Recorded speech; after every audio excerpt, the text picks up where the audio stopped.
তুমি সাৰ্টিফিকেট দিছা তো সাংবাদিকে সাৰ্টিফিকেট দিয়া দৰকাৰ নাই আপোনালোকৰ হাজোত যিখন আমাৰ হাই ছিকিউৰিটি জেল হৈ আছে সেই জেগাটো চাবলৈ আহিছোঁ, কামৰ অগ্ৰগতিৰ বুজ ল'বলৈ আহিছোঁ আৰু মই ভাবোঁ যে নিৰ্দিষ্ট সময়ৰ ভিতৰত আমি ভূমি পূজনো কৰিব পাৰিম আৰু কামো শেষ কৰিব পাৰিম বুলি মই ভাবোঁ। আজি স্থানীয় বিধায়ক সন্মানীয় ভৱেশ কলিতা ডাঙৰীয়া মোৰ লগত আছে আৰু আমাৰ বিভাগৰ উচ্চপদস্থ বিষয়াসকলো আহিছে, PWD বিষয়াসকল আহিছে। আজি কাম কাজৰ বুজ লোৱাৰ লগতে তেওঁলোকক যাৱতীয় নিৰ্দেশনাসমূহ দিছোঁ যাতে নিৰ্দিষ্ট সময়ৰ ভিতৰত কাম সম্পূৰ্ণ। উন্নয়ন পুৰা চলি আছে, উন্নয়ন সকলো ফালে চলি আছে আৰু যিহেতু ভৱেশ কলিতা ডাঙৰীয়া স্থানীয় বিধায়ক হিচাপে আছে, আমাৰ দিলীপ শইকীয়া ডাঙৰীয়া সাংসদ হিচাপে আছে, গতিকে মই ভাবোঁ এই অঞ্চলৰ ৰাইজে বিচৰা ধৰণে উন্নয়ন হ'ব নিশ্চয়। উজনিত পৰিৱৰ্তন হ'ব, শৃংখল চলি আৰু বিজেপিৰ বাবে ক্ষতি হ'ব নেকি বাৰু? চাওক, মই ভাবোঁ যে ভাৰতীয় জনতা পাৰ্টীৰ যিসকল কাৰ্যকৰ্তা আৰু ভাৰতীয় জনতা পাৰ্টীৰ যি সংগঠন সদায় সক্ৰিয় আৰু যথেষ্ট মজবুত। গতিকে কোন এক হৈছে কোন এক হোৱা নাই সেইটো আমি নাচাওঁ। আমি নিজৰ কামত কেতিয়াও গাফিলতি নকৰোঁ। খুব নিষ্ঠা আৰু সততাৰে আমাৰ দলৰ কাৰ্যকৰ্তাসকলে কষ্ট কৰে। মাননীয় মুখ্যমন্ত্ৰী ডক্টৰ হিমন্ত বিশ্ব শৰ্মা ডাঙৰীয়াৰ নেতৃত্বত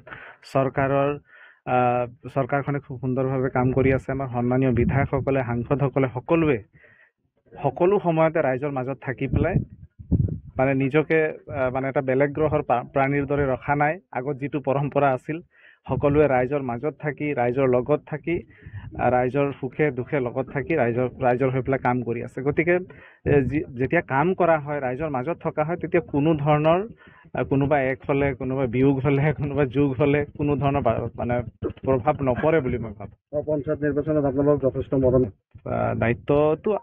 দায়িত্ব বাঢ়িছে বুলি আমি ক'ব নোৱাৰোঁ। দায়িত্ববোধ আছেই আমাৰ, আমি সদায় দায়িত্বশীল আৰু ৰাইজে আমাৰ কাম কাজক শলাগিছে, মাননীয় মুখ্যমন্ত্ৰী মহোদয়ৰ কাম কাজক শলাগিছে, মোদী ডাঙৰীয়াৰ কাম কাজক শলাগিছে। সেইকাৰণে আজি চাৰিওফালে যোৰহাটৰ পৰা আৰম্ভ কৰি সকলো জেগাতে ভাৰতীয় জনতা পাৰ্টীৰ প্ৰাৰ্থীসকল বিপুল ভোটত জয়যুক্ত হৈছে আৰু জয়ৰ যিটো ব্যৱধান মাৰ্জিন যথেষ্ট পৰিমাণে বাঢ়িছে। গতিকে আমি যথেষ্ট উৎসাহী আৰু মই ভাবোঁ আগন্তুক দিনবিলাকত যিসকল প্ৰতিনিধি জিকি আহিছে তেওঁলোকৰ নেতৃত্বত আমি গ্ৰাম অঞ্চলৰ উন্নয়নৰ কাৰণে আৰু ভালদৰে কাম কৰিম।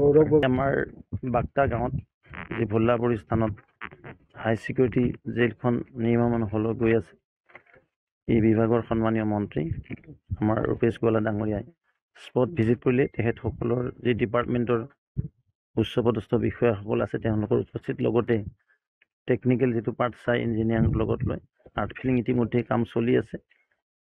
আশা কৰোঁ যি সময় ধৰি দিয়া হৈছে এই নিৰ্দিষ্ট সময়ৰ ভিতৰত যিখিনি কাম ফেজ মিনাৰত হৈ যাব লাগে হৈ যাব। আৰু মই প্ৰথমে ধন্যবাদ দিছোঁ বিভাগৰ মন্ত্ৰী ডাঙৰীয়াক, আটাইসকলৰ বিষয়াসকলকো ধন্যবাদ দিছোঁ। তেওঁলোকে স্পট ভেৰিফিকেশ্যন কৰি আহি ঠিকাদাৰৰ কামৰ প্ৰগ্ৰেছ কি আছে চালে আৰু আশা কৰিছোঁ মাজে সময়ে আহি এইদৰে এই স্কিমটো ভালদৰে চাই মনিটৰিং ৰিভিউ কৰি সোনকালে সম্পূৰ্ণ কৰি এটা ভাল জেল এখন আমি সকলোৱে পাবলৈ সক্ষম। এটা জাতীয় সংগ্ৰামৰ পৰা মন মিলিছে শৃংখল লুডিন, ভাল কথা, আহিব দিয়ক। বিজেপিৰ ওপৰত কোন আছে? ভাৰতীয় জনতা পাৰ্টী কাৰ্যকৰ্তা আধাৰত নিৰ্মিত দল আৰু দেশৰ সন্মানীয় প্ৰধানমন্ত্ৰী নৰেন্দ্ৰ মোদী ডাঙৰীয়াই দেশৰ যি আন্তঃগাঁথনি, যোগাযোগ, যাতায়াত ভাৰতবৰ্ষক আজি উচ্চ শিখৰলৈ লৈ গৈছে, ঠিক তেনে অসমৰ মাননীয় মুখ্যমন্ত্ৰী মহোদয়ৰ বলিষ্ঠ নেতৃত্বত আজি ব্যাপক আৰু সৰ্বাত্মক উন্নয়ন হৈছে। তাৰ প্ৰতিফলন এই বাক্তা গাঁৱত 100 চেয়াৰৰ আমি জেল পাবলৈ সক্ষম হৈছোঁ। তেনেকুৱা কথা। স্বাগতম জনাব। আমি উন্নয়নৰ লগত আছোঁ, ৰাইজ উন্নয়নৰ লগত আছে আৰু সেইকাৰণে এক লেণ্ডশ্লাইড ভাৰ্ডিক্ট পাবলৈ সক্ষম হৈছে ভাৰতীয় জনতা পাৰ্টি মিত্ৰ গোষ্ঠী। তাত কোন প্লাছ মাইনাছ ইজিকেল টু 0, মাইনাছেও plus, plus minus equal to 0, ultimately 0 আৰু 26ত বিজেপি মিত্ৰ গোষ্ঠীৰ চৰকাৰ হ'ব।